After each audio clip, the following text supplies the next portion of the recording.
를 저희가 같이 생각.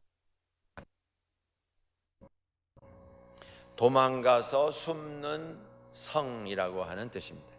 영어로 The City of Refugee라고 이렇게 표현을 합니다. Refugee 하면 저희들이 우리 북미에서는 난민, 피난민을 뜻합니다. 그러니까 피난민은 도망을 나온 사람들이죠. 그 도망을 나온 사람들이 피한 곳이라고 하는 뜻에서 refugee라고 하는 단어는 피난민, 난민이라고 하는 뜻도 있고 도피하여 숨는 성이라고 하는 뜻도 있습니다. 이것이 이제 도피성입니다. 이 도피성의 목적이 무엇이고 의미가 무엇인가? 도피성은 도망가서 숨는 곳인데 오늘 성경 말씀에 나온 9절부터 쭉 읽어보시면 죽여라, 죽여라, 죽여라, 반드시 죽일지니라, 이런 얘기들이 계속 나옵니다. 성경은 살리는 말씀이 적혀져 있는데 왜 죽이라 하는가? 그냥 아무나 죽이라 그런 말이 아니고 사람을 쳐서 죽인 자는 죗값을 치러야 한다는 뜻에서 사람을 죽인 자는 죽여야 한다, 사람을 죽인 자는 죽임을 당해야 한다, 이 원칙이 오늘 선포가 되고 있습니다. 자, 세상에 사람 죽는 일이 있습니다. 자기가 수명이 다해서 세상 떠나는 것, 그건 그냥 죽음입니다. 그런데 남의 손에 의해서 목숨을 잃는 경우가 있는데 그것을 우리는 죽음이라고 말하지 않고 살인이라고 말합니다. 혹은 살해라고 말합니다. 남이 가해를 해서 어떤 사람이 목숨을 잃게 되는 경우를 뜻합니다. 제가 무슨 범죄 전문가는 아닙니다만은 살인에 몇 가지 급이 있습니다. 1급 살인이 있습니다. First degree murder. 1급 살인은 계획을 해서 무기를 가지고 살인의 의도를 가지고 어떤 사람을 살해하는 경우를 뜻합니다. 이거는 준비해서 죽이는 겁니다. 그냥 뭐 말싸움하다 밀었는데 넘어지면서 머리가 부닥쳐서 뭐 이런 정도가 아니고 살해의 의도를 가지고 미리 계획을 하는 것입니다. 준비를 하는 것입니다. 그리고 흉기를 사용해서 어떤 사람을 살해하게 될 때 이것을 1급 살인이라고 합니다. 1급 살인은 가장 중한 죄로 다룹니다. 그도 그럴 것이 이 세상에 사람이 지을 수 있는 죄가 여러 가지가 있겠으나 죄는 뭐 하나님 앞에서는 다 죄입니다. 여러분들, 큰 죄, 작은 죄, 이게 구분되지 않습니다. 죄는 죄입니다. 사람이 어떤 큰 죄를 지었을 때 죄인이 되는 게 아니고 죄를 지었을 때 죄인이 됩니다. 그러니까 이걸 착각하면 안 됩니다. 나는 뭐 요 정도 죄 지었는데 뭐 이게 무슨 큰일인가? 아닙니다. 작은 죄도 죄입니다. 자, 세상에서 죄를 지으면 그걸 기록에 남깁니다. 이 사람이 어느 날 이런 죄를 지어서 이 책임을 묻게 되어서 이런 벌을 받았다. 그걸 전과라고 하죠. 삶의 잘못된 기록을 가지고 있는 것을 전과라고 합니다. 자, 사람이 세상에서 전과범이 되는, 전과가 있는 범죄자로 기록되는 이유가 무엇입니까? 큰 죄를 지었기 때문이 아닙니다. 죄를 그냥 지었기 때문에 전과자가 되는 겁니다. 죄를 한 번이 아니고 두 번이 아니고 3번 지었을 때부터 카운트를 하기 때문에 3번 이상 지은 사람만 죄인이 되는 게 아닙니다. 한 번 지어도 그 기록이 남습니다. 전과자가 되는 겁니다.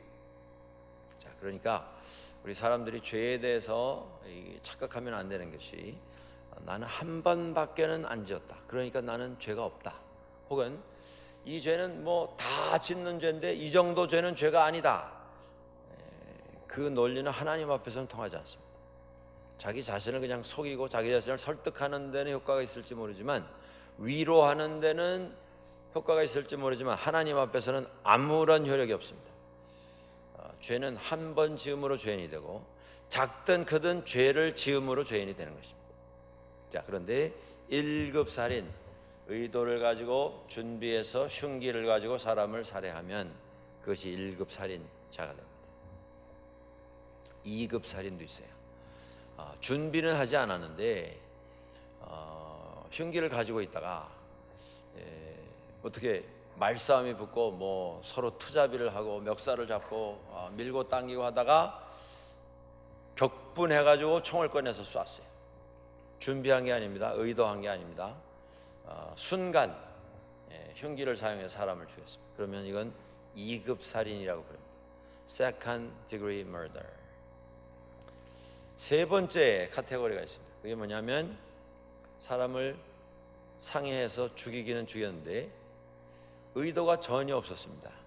죽일 의도도 없었고 해칠 의도도 없었습니다.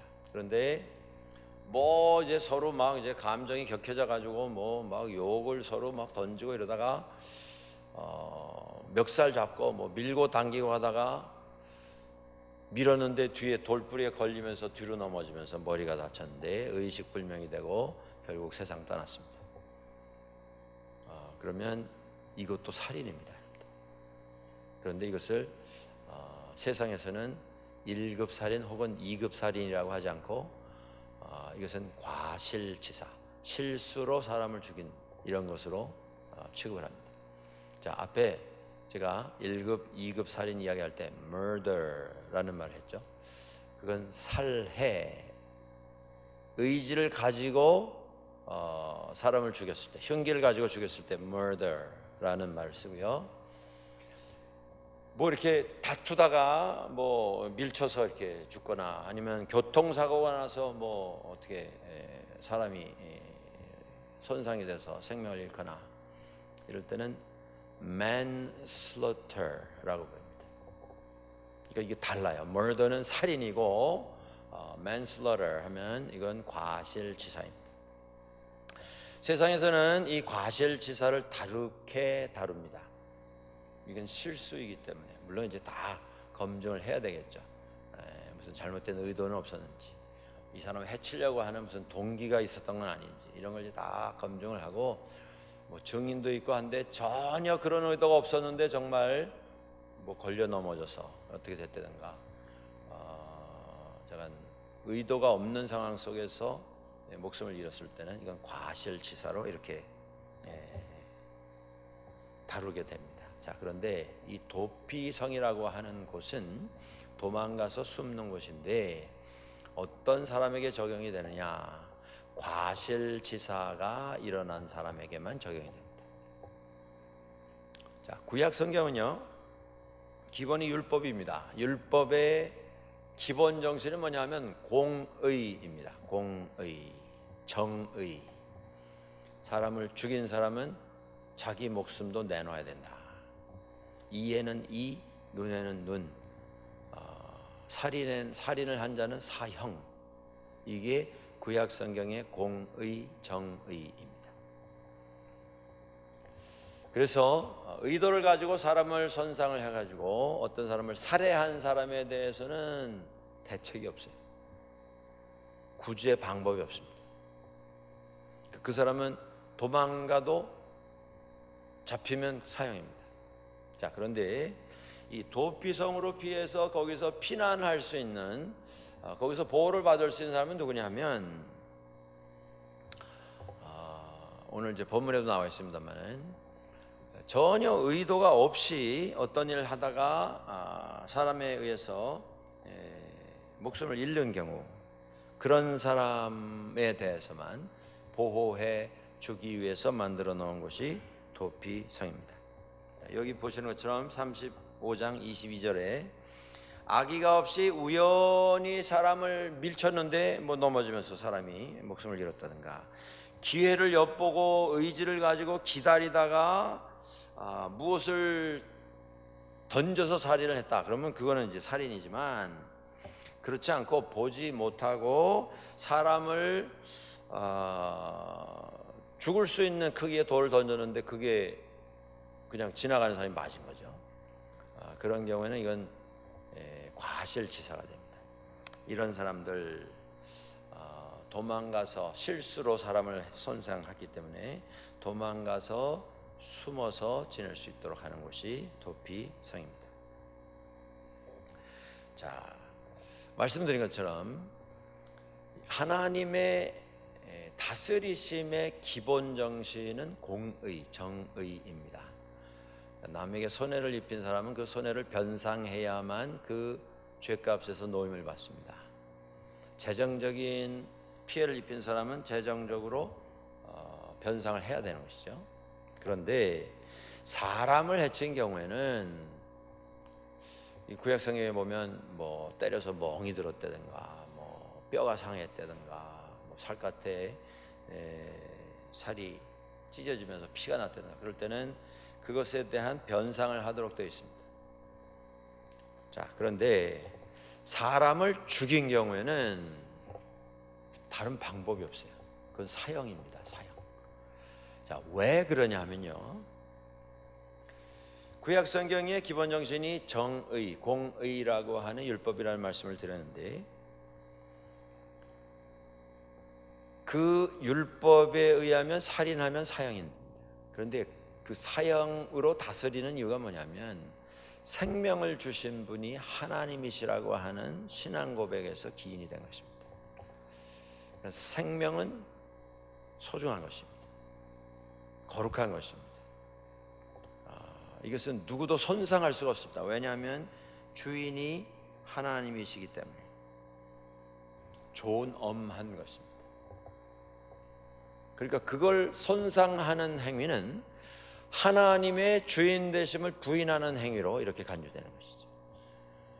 하나님께서 다스려야 할 일을 인간의 손으로 다스린 것으로 그렇게 처분을 받게 되는 것입니다.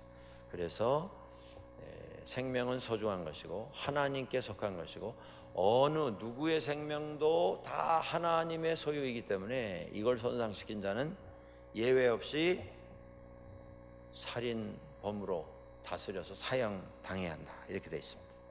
자, 그런데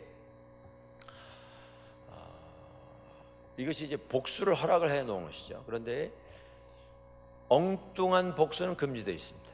사사로운 복수는 금지가 되어 있습니다. 그리고 어떤 사람이 쳐서 눈을 상하게 했는데 뭐 우리 구약성의 그 표현 중에 나오지 않습니까? 눈에는 이, 이에는 이. 눈을 손상했으면 눈을 손상을 시키면 그것으로 끝나는 것인데, 눈을 다쳤는데 그 다친 사람을 찾아가지고 뭐 눈, 코, 입, 귀 다 다치게 하면 그건 잘못하는 것입니다. 그렇게 되면 그것에 대해서 변상을 따로 하게 돼 있어요. 그러니까 당한 만큼만 돌려주는 것입니다. 그것이 성경에서 규정한 복수라고 하는 단어입니다. 사사로운 일에 시비를 붙어서 그것 가지고 복수하면 안 된다, 이렇게 되고요. 또 하나 구약 성경에서 금하는 조항이 뭐냐면 살인해놓고 돈으로 해결하려고 하는 것은 받아주면 안 된다. 이게 금지사항 중에 하나입니다. 그러니까 목숨을 귀한 것으로 알고 서로 소중히 여기고 존중히 여겨야지, 돈이 있다고 해서 아무나 막 치고 아무나 막 강탈하고 이러다 살인을 해도 돈으로 갚아버리고 무마되는, 이것은 하나님의 뜻이 아니다. 부자든 가난한 자든 목숨을 빼앗은 자는 다 사형에 찬다, 이렇게 되어 있습니다. 고의로 사람을 손상하게 한 사람은 아주 제일 중한 벌을 내리게 되어 있습니다. 그것이 정의입니다. 죄에 대한 하나님의 다스리심은 하나님의 공의에 의해서 결정이 됩니다. 로마서 6장 23절에 이런 말씀이 나옵니다. 죄의 삭은 사망이요 하나님의 은사는 그리스도 예수 우리 주 안에 있는 영생이니라. 죄의 삭은 무엇이라고요? 사망이라. 이것이 하나님의 공의, 정의, 의에 의한 이러한 파트입니다.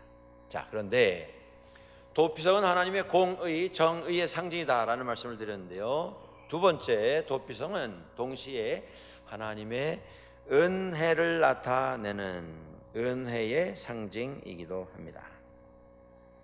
하나님께서 레위 족속들이 이제 훗날 가지게 되는 48개의 성읍이 있는데요. 우리 다른 족속들 12지파 아닙니까? 12지파 가운데 11지파는 땅을 다 잘라가지고 가나안에 들어가서 11조각을 내가지고 다 나눠 가졌습니다. 12조각입니다. 12조각 내서 이렇게 다 나누어 가졌는데 12조각이 된 것은 12지파 가운데 지금 레위 지파는 자기들이 차지하는 땅이 없습니다. 그러니까 한 지파가 빠졌죠. 레위 지파가. 그러면 11지파인데 왜 12조각이 돼서 나뉘어졌느냐? 요셉이 젊어서 애굽으로 노예로 팔려가지 않습니까? 그래서 그곳에 가서 거기서 결혼을 하고 자식을 낳습니다. 태어난 자식이 므낫세와 에브라임입니다. 그런데 야곱이 세상 떠나면서 요셉을 불러서 축복을 하고 요셉의 아들 므낫세와 에브라임을 불러서 이 두 아들들 머리 위에 손을 얹고 축복하며 기도하는 내용이 것입니다. 이 아이들은 내 손자이지만 요셉의 아들이니까요. 내 손자이지만 이 아이들은 내 아들과 같은 존재로 앞으로 쓰임을 받게 될 것이다. 그래서 요셉에게서 두 지파가 생긴 것입니다. 한 지파에서 그 두 아들들이 입적이 되면서 손자인데 아들급으로 올라와 가지고 이제 12지파로 이렇게 땅을 나누어서 가지게 되었고, 레위 지파는 그냥 도시만 차지했습니다. 48개. 그런데 그 가운데 6개를 지정을 해서 요단강 동쪽에 3개, 서쪽에 3개, 각각 6곳을 지정을 해서 그것을 도피성으로 이렇게 지정을 해 놓았습니다.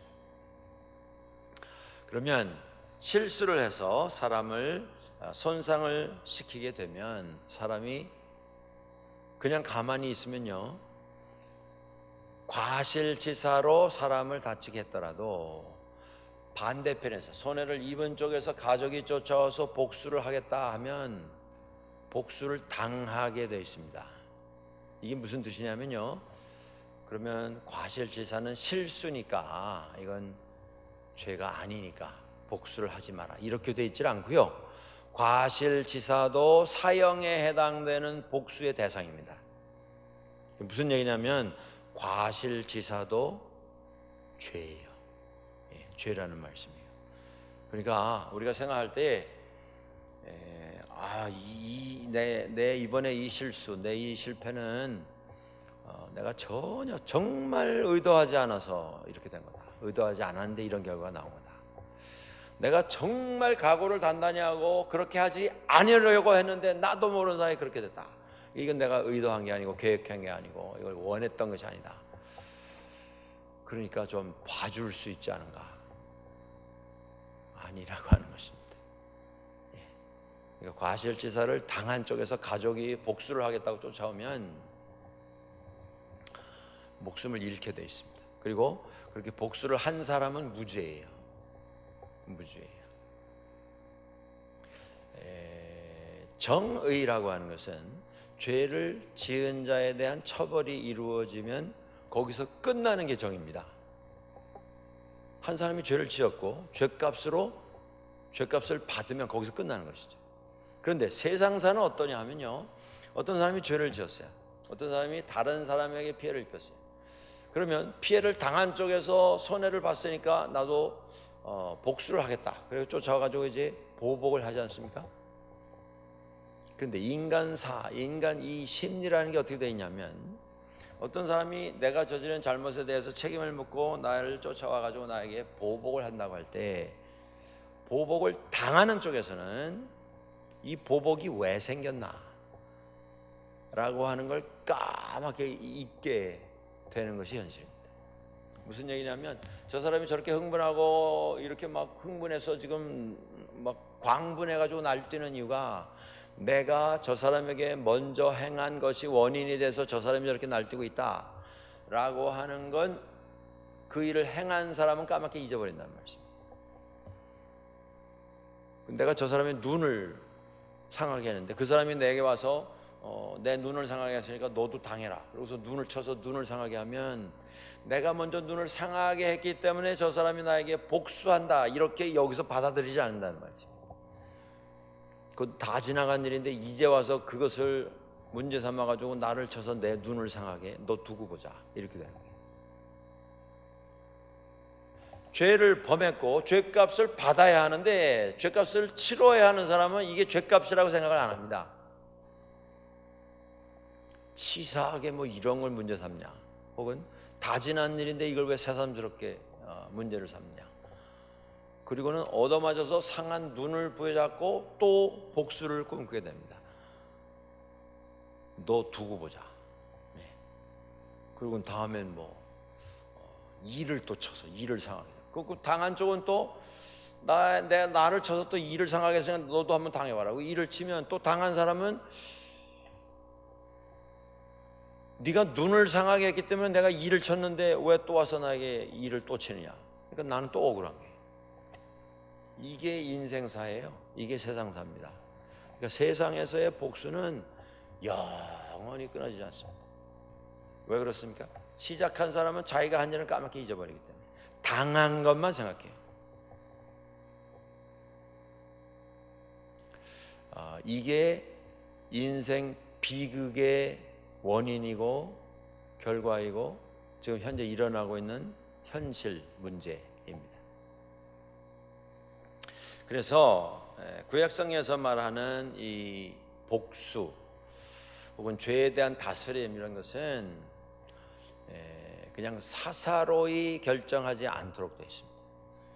이걸 공식화해가지고 재판을 해서 재판에서 확인이 된 일에 대해서 행해지는 복수는 정당한 것으로 이렇게 합니다만은, 아무도 모르는 사이에 뭐 저 사람이 나에게 이런 피해를 입혔기 때문에 나도 복수한다 해가지고 행하는 것은 인정받지 못합니다.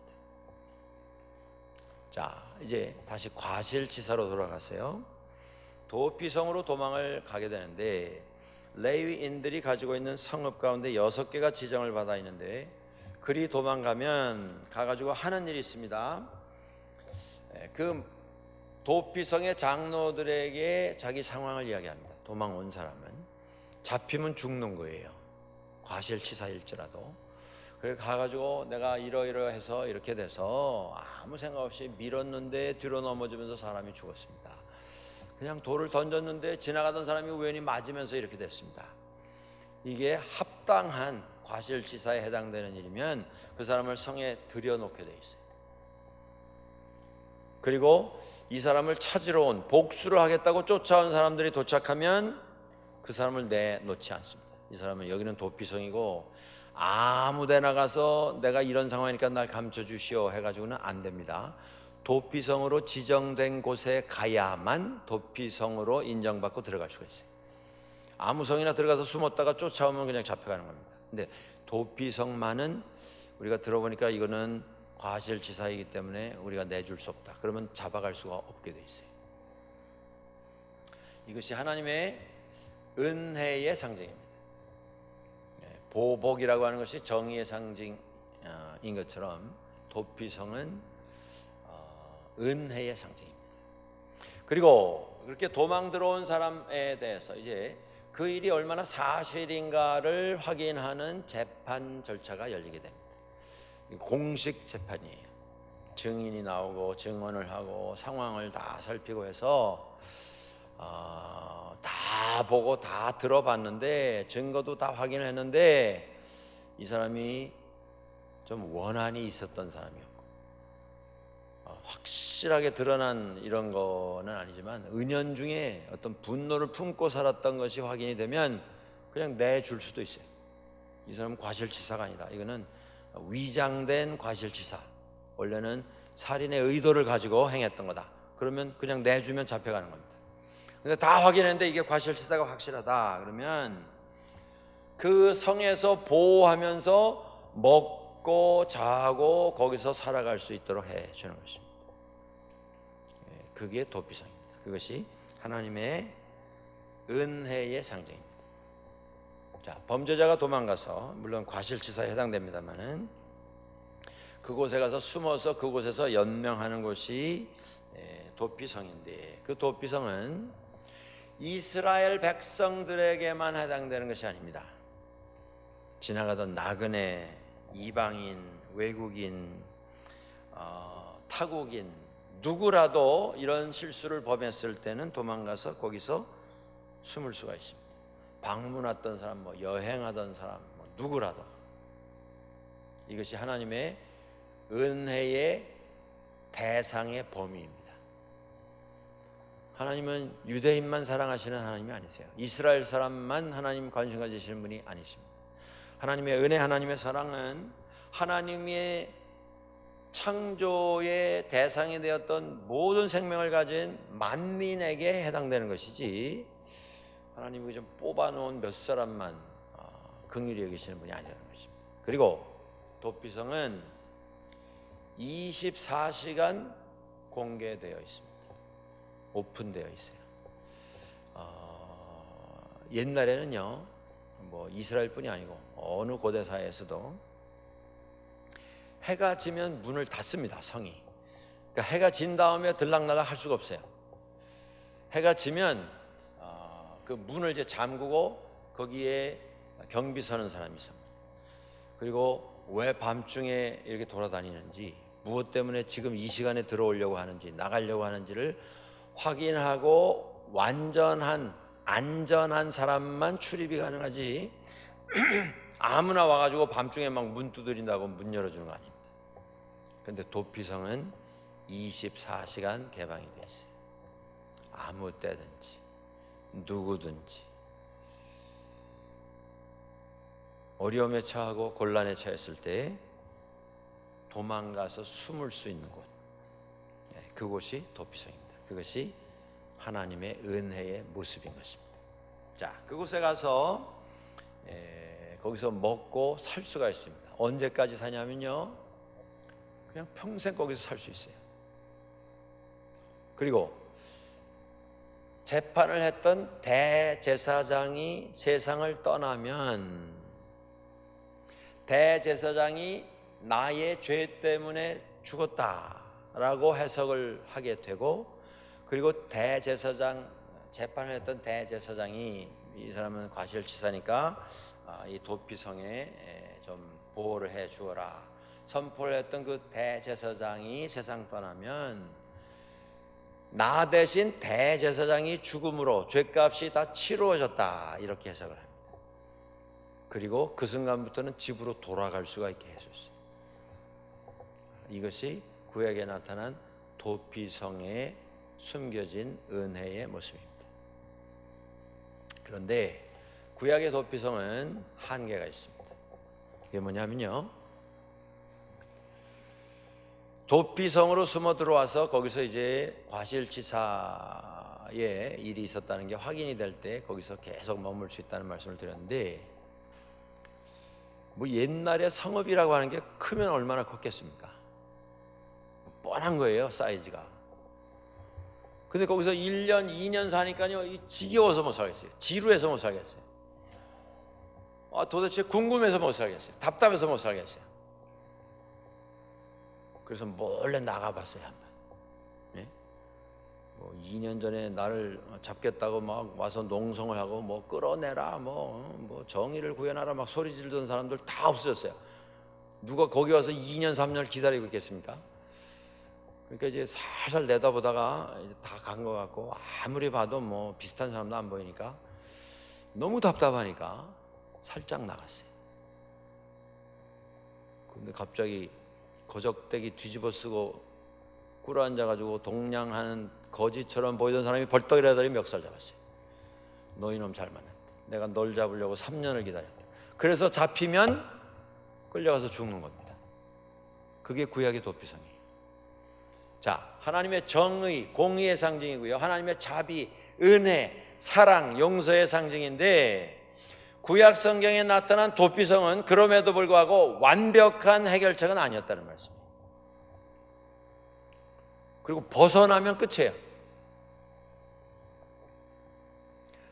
이 도피성을 통해서 우리가 발견하는 교훈은 뭐냐면, 구약의 불안했던 불완전했던 도피성이 신약에 와서 완전한 도피성이신 예수 그리스도를 통해서 완전한 문제의 해결이 주어졌다고 하는 것, 이것이 도피성에 숨겨져 있는 성경의 교훈입니다.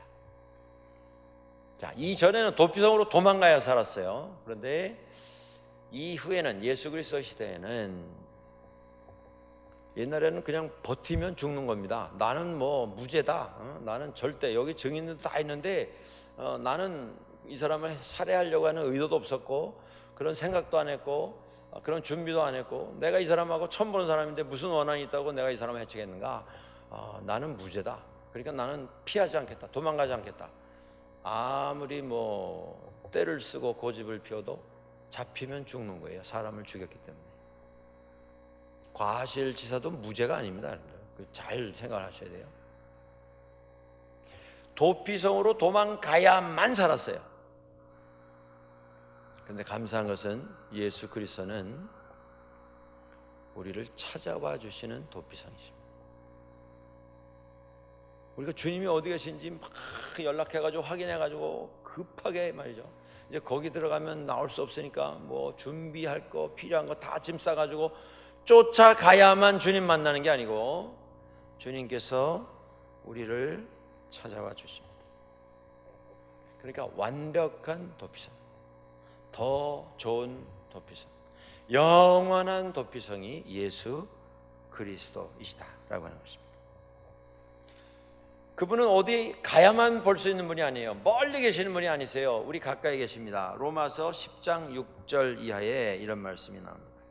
믿음으로 말미암는 의인은 이같이 말하되 내 마음에 누가 하늘에 올라가겠느냐 하지 말라 하니, 올라가겠느냐 하면 그리스도를 모셔 내리려는 것이요, 혹 누가 음부에 내려가겠느냐 하지 말라 하니 내려가겠느냐 하면 그리스도를 죽은 자 가운데서 모셔 올리려는 것이라. 우리가 예수님 만나기 위해서 천국을 쫓아가야 예수님 만나는 게 아닙니다. 음부를 찾아 내려가서 거기서 만나는 게 아니죠. 하나님의 말씀을 믿고 그 말씀을 통하여 예수를 주로 시인하고 예수 그리스도께서 우리의 구주가 되심을 믿고 고백하고, 하나님께서 그를, 예수 그리스도를 죽은 자 가운데서 살리신 것을 우리 마음에 믿으면 구원을 얻으리니, 사람이 마음으로 믿어 의에 이르고 입으로 시인하여 구원에 이르느니라. 로마서 10장 8절 이하에 나오는 말씀입니다.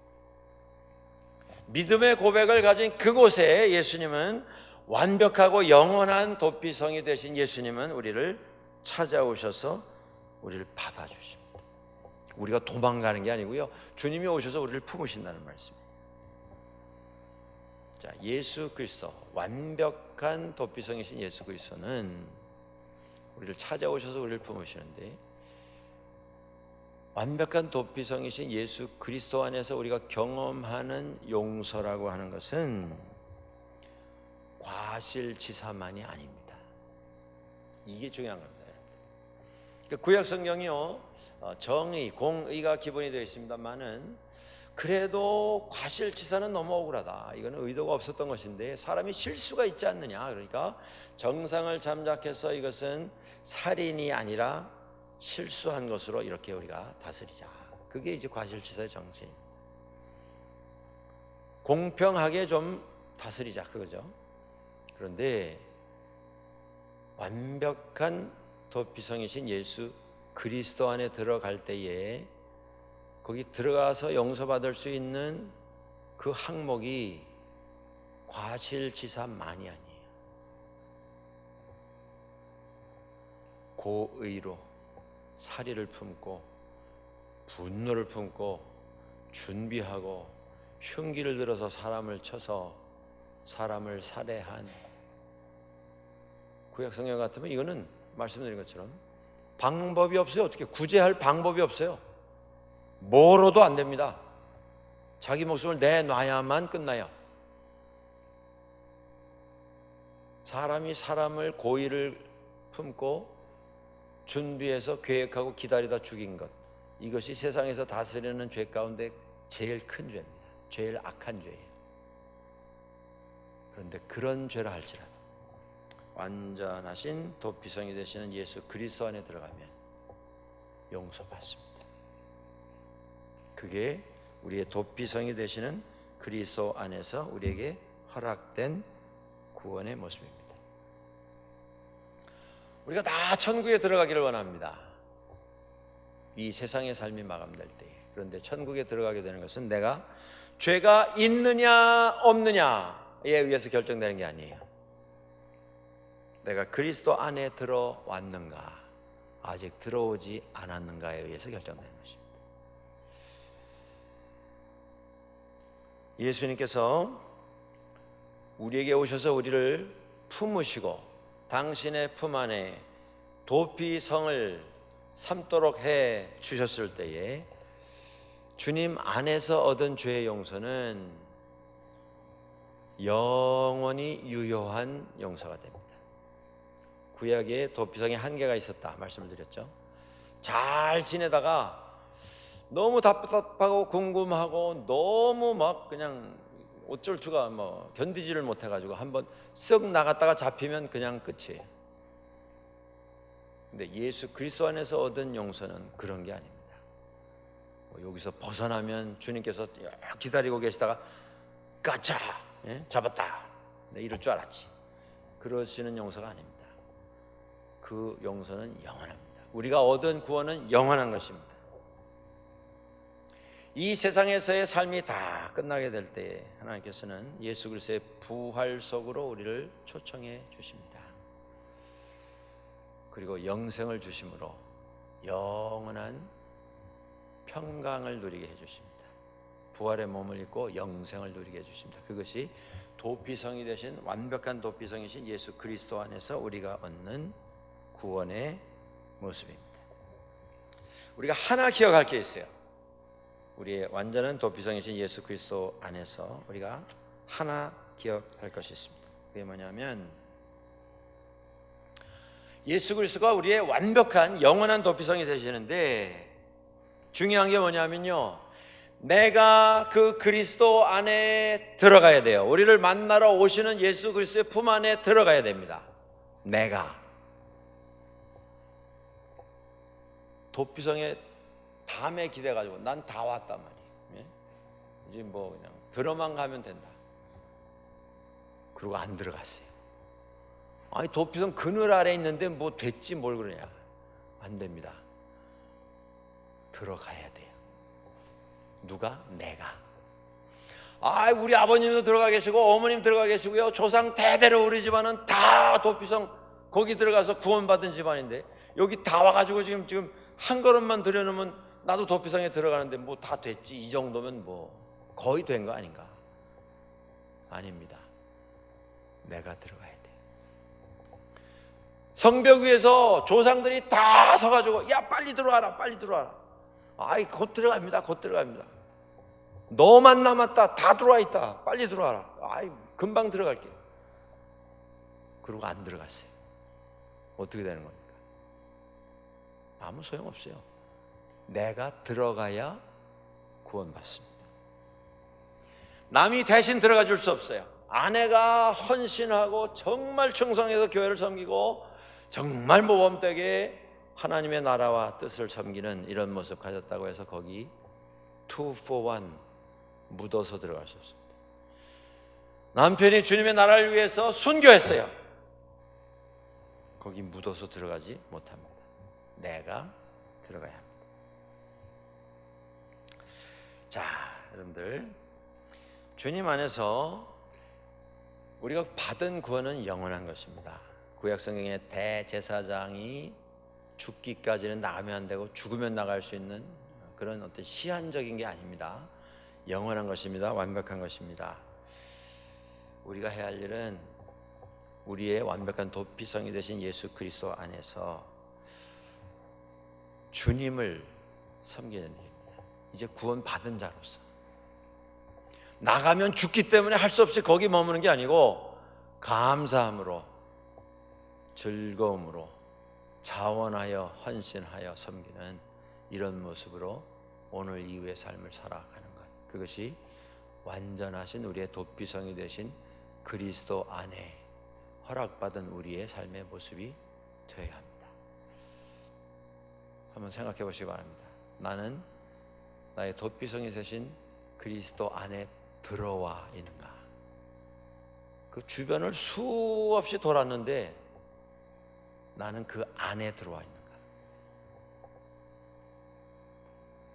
그냥 그 동네만 배회하면서 아직 들어오지는 않은 채, 들어가는 사람 수없이 봤지만 나는 들어가지 않은 채 시간만 자꾸 보내고 있는 건 아닌지 확인하시고 결단하는 이 저녁 될 수 있기를 주의 이름으로 간절히 축원합니다. 같이 한번 기도합니다.